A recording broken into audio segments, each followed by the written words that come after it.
नमस्कार। अब मैं आपको पाकिस्तान की मिस इन्फॉर्मेशन कैंपेन के बारे में अवगत कराऊंगी। पहला, पाकिस्तान ने यह क्लेम किया कि उसने अपने JF-17 से हमारे S-400 व ब्रह्मोस मिसाइल बेस को नुकसान पहुंचाया, जो कि बिल्कुल गलत है। दूसरा, उसका ये भी मिस इन्फॉर्मेशन कैंपेन था कि हमारी एयरफील्ड्स जो कि सिरसा, जम्मू, पठानकोट, बठिंडा, नलिया और भुज में है, ये उसका मिस इन्फॉर्मेशन भी बहुत गलत है।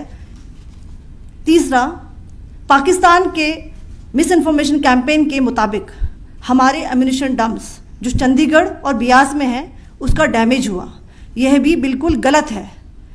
हमने आपको मॉर्निंग ब्रीफिंग में बताया था विथ फैक्ट्स एंड फिगर के साथ कि ये सारी चीज़ें बिल्कुल सही सलामत हैं। अब मैं आपको बताना चाहती हूँ कि पाकिस्तान के एक प्रेस कॉन्फ्रेंस में ये बात की गई थी कि उनके सीनियर मिलिट्री ऑफिसर्स जो कि पूरी तरह से ये भ्रामक हैं और तथ्यों से दूर हैं कि पाकिस्तान की ओर से ये झूठा आरोप भी लगाया जा रहा है कि भारतीय सेना ने मस्जिदों को नुकसान पहुंचाया। मैं इससे बिल्कुल स्पष्ट करना चाहती हूं कि India is a secular nation और हमारी सेना भारत के कॉन्स्टिट्यूशनल वैल्यूज़ की एक बहुत प्यारी झलक है। इंडियन आर्म फोर्सेस ने पाकिस्तान को बहुत भारी नुकसान पहुंचाया, उनके मिलिट्री इंफ्रास्ट्रक्चर्स को, चाहे वो लैंड एसेट्स हों या फिर उनके एयर एसेट्स। यही नहीं, इंडियन आर्म फोर्सेस ने पाकिस्तान की एयरफील्ड्स स्कर्दू, जकोबाबाद, सरगोदा और बुलारी को बहुत नुकसान पहुंचाया।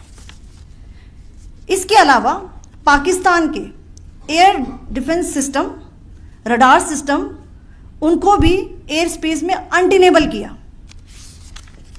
यह भी बताना चाहती हूँ कि लाइन ऑफ कंट्रोल के पास पाकिस्तान के command and control logistic installations और उनके मिलिट्री इंफ्रास्ट्रक्चर्स, मिलिट्री पर्सनल्स का इतना भारी नुकसान हुआ कि पाकिस्तान की ऑफेंसिव व डिफेंसिव कैपेबिलिटी को नष्ट कर दिया गया। अंत में मैं फिर से ये बात दोहराना चाहूँगी, इंडियन आर्म फोर्सेस पूरी तरह से तैयार है, सतर्क है और भारत की संप्रभुता और अखंडता की रक्षा के लिए पूरी तरह से कमिटेड है। धन्यवाद। जय हिंद।